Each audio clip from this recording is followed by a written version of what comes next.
Democracy, a word that evokes images of free elections, equality before the law, and prosperous societies. However, the reality is much more complex. Despite all its virtues, democracy does not always guarantee economic and social prosperity. Why does this happen? In this video, we will explore the reasons why democracy sometimes fails and why some democratic countries remain poor and unstable. Let's start with the fact that democracy, as a form of government, originated in ancient Greece, in Athens. At that time, citizens had the right to vote and participate in decision-making. This ideal lives on today, but its implementation is far from perfect. Modern democracies vary in form and effectiveness, and they do not always lead to prosperity. One of the key factors influencing the success of democracy is the economy. Rich resources and favorable economic conditions can contribute to prosperity, but they are not always guaranteed. Let's take a look at Venezuela. The country has huge oil reserves, but its economic situation is catastrophic. Wide mismanagement of resources, corruption, and economic policies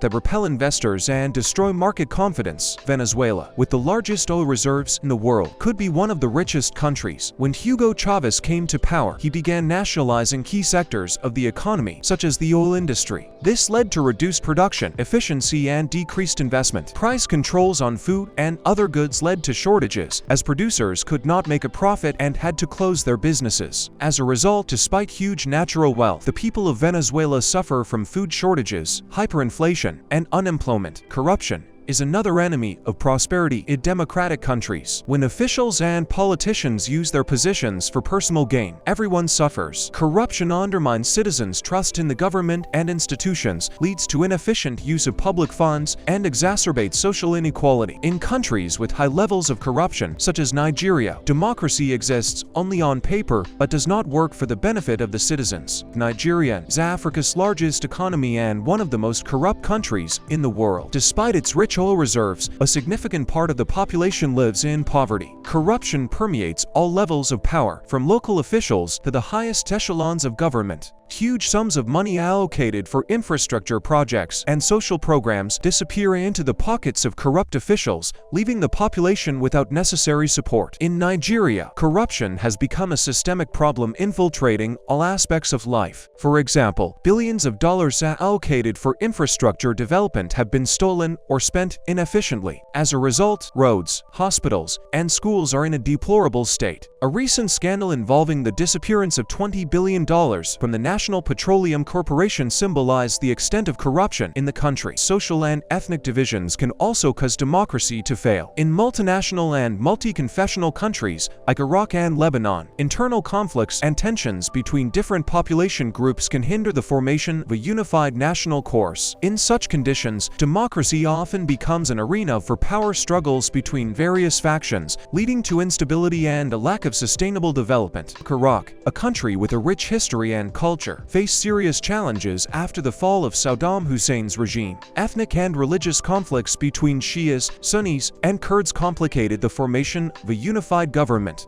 Internal conflicts and external intervention worsened the situation, leading to prolonged instability and violence. After the overthrow of Saddam Hussein in 2003, Iraq found itself in a state of political vacuum. The country erupted into civil war, driven by rivalries between various ethnic and religious groups. The Shia majority, Sunni minority, and Kurds could not agree on power sharing. This led to the creation of parallel governments and armed formations. For democracy to function successfully, strong institutions are needed: independent courts, a free press, effective law enforcement agencies, and a transparent electoral system. In countries where these institutions are weak or absent, democracy becomes a fiction. For example, in some post-Soviet countries, democratic procedures formally exist, but in practice, power is concentrated in the hands of a small group of people, leading to authoritarianism and stagnation. Russia is a country with a rich history and strong central power. After the collapse of the Soviet Union, Russia adopted a democratic constitution, but in practice, democratic institutions remain weak. Courts and the media are controlled by the state, and the opposition is often suppressed. In Russia, the independence of the courts is often questioned. Politically motivated cases, such as trials against opposition leaders, undermine trust in the judiciary. The free press is also under pressure. Independent media face censorship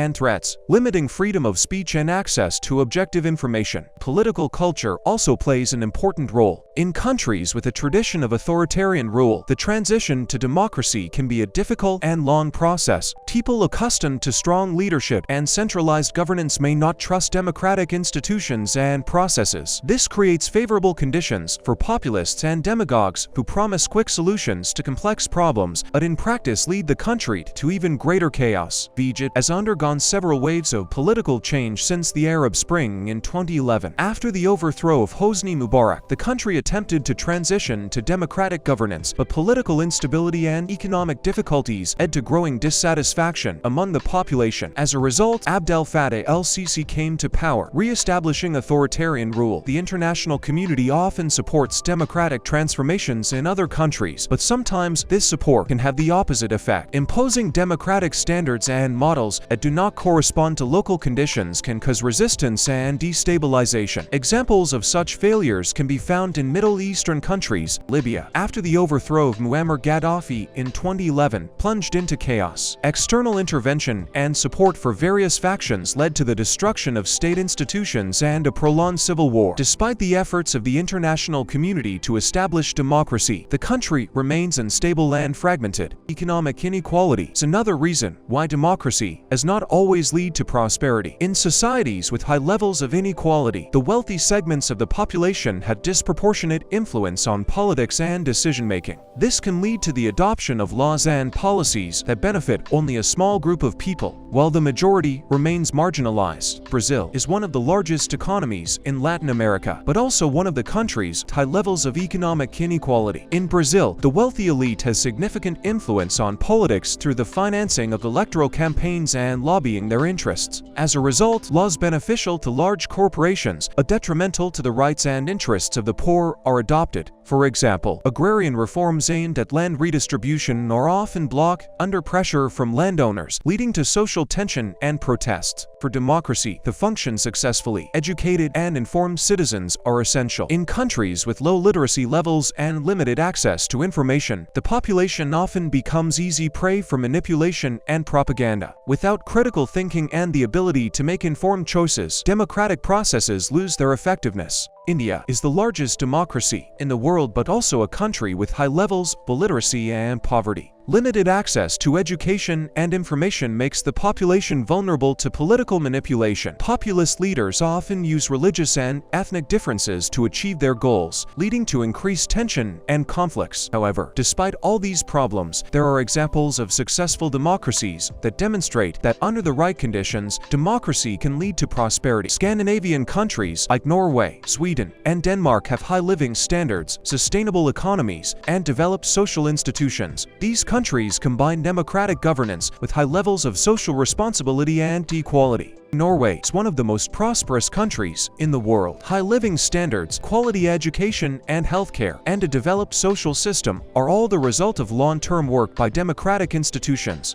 Norway successfully combines rich natural resources with effective management and transparency in politics. Norway has achieved a high standard of living through the successful management of its natural resources, especially oil. The government pension fund created to manage oil revenues ensures the country's stability and prosperity. Norway also has strong democratic institutions and a high level of social responsibility, contributing to equality and justice. Democracy is not a panacea for all ills. For it to truly lead to prosperity, certain conditions are necessary: strong institutions, low levels of corruption, social unity, economic stability, and a high level of education. Only then can democracy become the foundation for sustainable development and well-being. It is important to remember that democracy is not only a form of governance, but also a process that requires constant development and adaptation to changing conditions. So, why doesn't democracy always lead to prosperity? There are many reasons, from corruption and social divisions to weak institutions and external interference. Democracy is a complex system that requires many conditions for successful functioning. However, despite all the difficulties, democracy remains one of the most promising forms of governance, capable of ensuring justice and equality for all citizens.